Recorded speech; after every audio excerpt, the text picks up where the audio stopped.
Donc là, ce qu'il faut comprendre avec le cas Madueke, c'est que lui et son camp se sont déjà mis d'accord avec Arsenal, tandis que les clubs eux-mêmes ne se sont pas mis encore d'accord sur le montant du transfert, etc. Et je vais vous dire la vérité, même si je l'ai beaucoup défendu, moi j'accepte pas ce genre de comportement dans mon club. Le frérot, je suis désolé, hein, mais aujourd'hui, il doit juste se battre pour sa place. Pendant la saison, il a eu les minutes qu'il devait avoir. Malgré plusieurs écarts de conduite, faut pas l'oublier. Parce qu'à parler de son attitude à l'entraînement, le fait qu'il ne s'entraîne pas bien tout le temps et qu'en match, il n'est pas assez ambitieux. On l'a tous vu, quand il marque un but, après il s'arrête de jouer. Ou de son attitude quand il est remplacé, etc. etc. Maintenant, on sait qu'Estevao va venir, certes, mais c'est pas une raison pour fuir. Je suis désolé, c'est pas une raison pour fuir. Estevao, ça va être sa première saison. On sait pas s'il va tout casser directement. Donc il avait encore quelque chose à jouer, au moins une saison.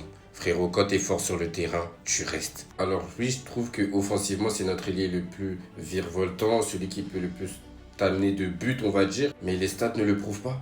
Et en cette fin de saison, les autres ont step up, or que lui, il a stagné, même voire régressé. Les matchs de fin de saison, il faisait des matchs, on dirait il sortait de boîte.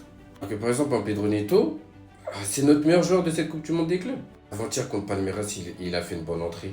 Il aurait pu capitaliser dessus et aller reprendre de la confiance, etc.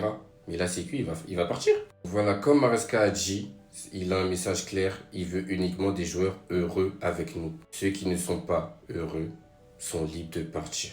Et encore plus quand c'est pour aller à Arsenal, on ne peut rien te souhaiter de bon, je suis désolé. Malgré toute l'affection que j'ai pour ce joueur, je ne lui souhaite rien de bon. Rien de mal, hein, mais rien de bon. Je vais finir sur la phrase de notre capi, le seul qui est resté fidèle. Si vous devez les persuader à porter les briques, alors ce n'est pas avec eux qu'il faut construire. Voilà, c'est comme ça.